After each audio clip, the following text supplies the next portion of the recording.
他本是印度奥数竞赛的全国冠军，却连在图书馆看书的资格都没有。因为低种姓的缘故，馆长二话不说，直接让他滚蛋。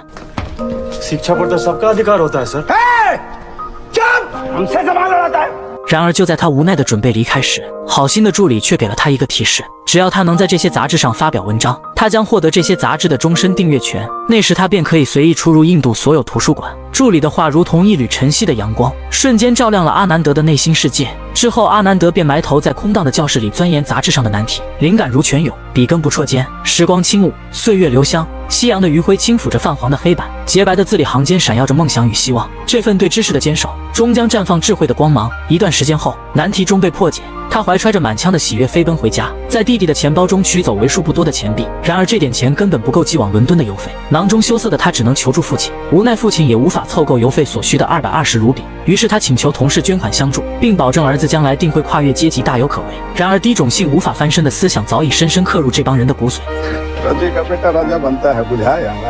眼见无人相助，无奈的父亲只好牺牲母亲的养老金。此刻阿南德的脸上终于浮现出一丝微笑，如今他离梦想终于又近了一步。他第一时间找到女友，迫不及待地将这个好消息分享给她。那盈满心扉的欢颜，满载着对未来无尽的憧憬与期待。那如诗如画的气氛，悄然拨动着彼此的心弦，共鸣不息。那充满爱意的眸光，化作情丝缠绕在爱意翻涌的心间。在这神妙的见证之下，他们许下约定，待阿南德穷人翻身后，便光明正大的在一起。几天后，春风满面的父亲携带着喜讯归来，那是阿南德金榜题名的喜讯。原来他的解题文章得到了剑桥教授的认可，对方亲自写信向阿南德发出入学邀请。千淘万漉虽辛苦，吹尽狂沙始到金，阻挡在求学路上的崎岖坎坷终至坦途。之后他第一时间回到那个图书馆，寻回曾经丢失的颜面。馆长此刻终于没有了往日的威风，小助理更是由衷的为他的成功感到高兴。与此同时，家人也开始为阿南德的远行张罗准备。为了给阿南德准备御寒的名义，母亲拿出了最珍贵的嫁妆。随后他又拍摄了入学的证件照，不久后护照也如期办了下来。如今的阿南德一切准备就绪，只等踏上前往剑桥大学的旅程。他终于有了一丝底气，站在女友的父亲面前。然而女友的父亲并没有因为一纸剑桥入学通知书就高看他一眼，因为像他这种社会最底层的人，即便被剑桥录取也走不了那么远。他的家庭不足以支撑他那漂洋过海的高昂路费。阿南德底气十足地解释道，如今一切都已准备妥当，父亲用他的公积金贷款凑了一半，剩下的一半教育部部长将会给予他帮助，因为他曾经向自己承诺过，有任何困难都可以向他求助。然而当阿南德父子二人找到教育部长求助时，对方却翻脸不认人。पैसे के चक्कर में मत पड़ना तुम पैसे के चक्कर में भूल कभी नहीं पड़ना हम अच्छे अच्छे लोगों को पैसा के चक्कर में बर्बाद होते देखा है实际上，他从一开始就没有想过要帮助阿南德这样的穷苦民众，只不过是他在公共场合做样子的谎言而已。尽管阿南德再三恳求，换来的依旧是被无情的驱逐。晚霞如丝如缕，悄然隐去，与之同逝的还有他心中那渐去缥缈的希望之光。为了实现阿南德的理想，父亲不得不开始自己想办法筹钱。他变卖了家中所有的首饰，求遍了所有的亲朋好友，甚至将房子作为抵押申请贷款。可银行却无缘由地将申请驳回。面对这般对待，无奈的父亲不禁发出灵魂拷问。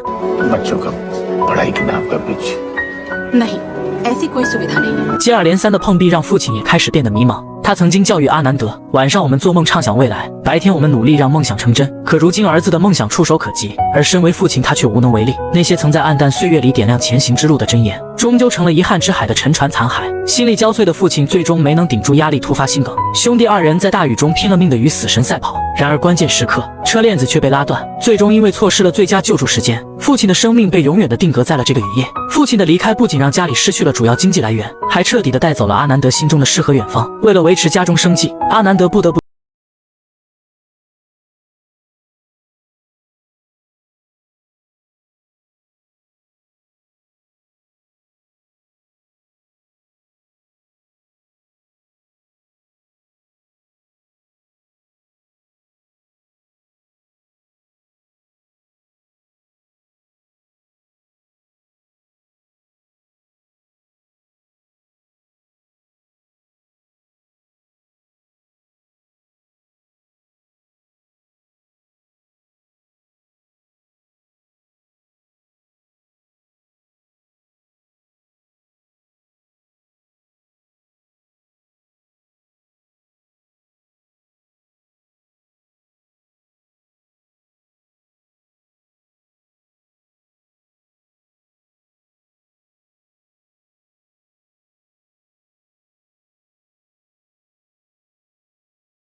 链子。如今的他终于得到了女友父亲的认可，生活可谓是顺风顺水。从前的苦日子一去不复返，今后的道路将更加平坦。这天喝完酒略带醉意的阿南德遇见一个小男孩，男孩借着路灯的微光努力地破解着一道难题，但似乎被某个符号困惑，无法打开思路。阿南德只是在旁边稍加提醒。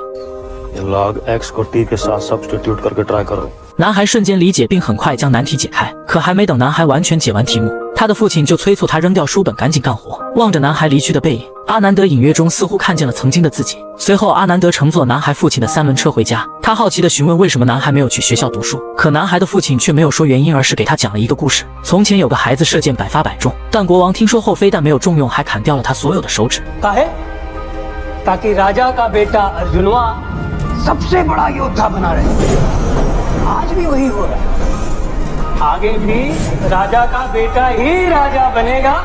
说到这里，先暂停一下。如果有想谈恋爱的兄弟，是不是身边总遇不到满足你要求还对你心动的女生？去牵手啊，不怕提要求，要求越多，帮你找的越准。找对象就用牵手，里面的女生绝对不会让你失望。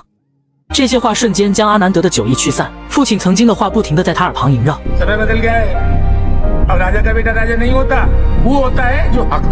看着满墙印着他名字的高额招生海报，自己曾经的经历一幕幕地浮现在眼前。父亲被拒绝时的窘境，自己被驱赶时的屈辱，为梦想求3拜4时的无力，为生计走街串巷时的苦难，还有他被焚烧殆尽的剑桥梦。或许是因为自己感受过寒冷，所以才想为别人送上温暖。经过一番激烈的思想斗争后，阿南德做出了一个重大决定，那就是为穷人孩子创办一个补习班。他不仅免费授课，甚至还管吃管住。为了将补习班顺利开起来，他卖掉了所有的金银首饰，卖掉了所有的生活电器，卖掉了刚开不久的新车。他把家里能卖的东西都拿来填补补习班。阿南德再次变回曾经那个穷小子，这也让女友的父亲对阿南德彻底失望。他不顾女儿的意愿，将其嫁给一个行政官员。看着女友离去的背影，阿南德内心痛苦万分。然而这并没有让他有丝毫退缩，而是更加坚定了他的决心。他势必要用一己之力让这个不公的社会有所改变。而他的招生消息一经发出，瞬间掀起了全国的报名热潮。无数社会底层的穷苦孩子跋山涉水而来，他们中有下水道里的掏粪工，有工地的苦力，有街头的杂耍艺人。他们有的扒着货车而来，有的偷拿家里的钱而来，有的甚至冒着生命危险穿越恒河而来。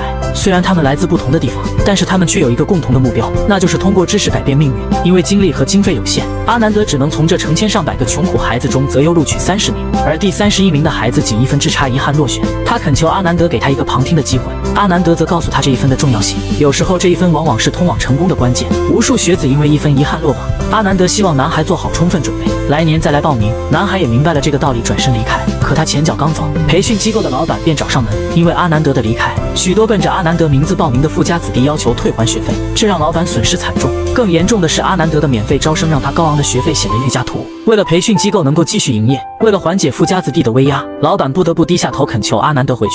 然而阿南德的决心并非一时兴起，所以他果断地拒绝了老板的请求。见阿南德态度如此强硬，老板直接放出狠话：我可以成就你，那我也可以毁灭你。而这些可怜的孩子也将回到下水道，回到工地，回到他们原本的位置。这些话虽然对阿南德没起任何作用，却让这些学生难以入眠。阿南德愤怒地质问他们在害怕什么。他说，当你们出生在穷苦家庭的那一刻，就注定了你要比富家子弟付出更大的努力。如果仅因一句恐吓就放弃人生，那你们还谈什么梦想？阿南德的话再次激起了学生们的斗志，他们再次勇敢地向命运发起了挑战。很快孩子们迎来了他们的第一课，阿南德让学生们在10秒内完成相互握手，然后让他们计算出总共握了多少次手。尽管学生们给出了好几个答案都不对，阿南德却没有责备他们，而是告诉他们出这个题的目的。如今距离考试只有8个月的时间，所以你们要在生活中的每一个细节汲取知识，通过运动物体总结物理规律，在自然环境里发现化学元素，从动植物身上寻找生物知识。只有这样，你们才能从万千学子中脱颖而出。第2堂课，阿南德要求学生们放下手中的纸笔，用心去感受解题的魅力，用脑袋去建立公式模型，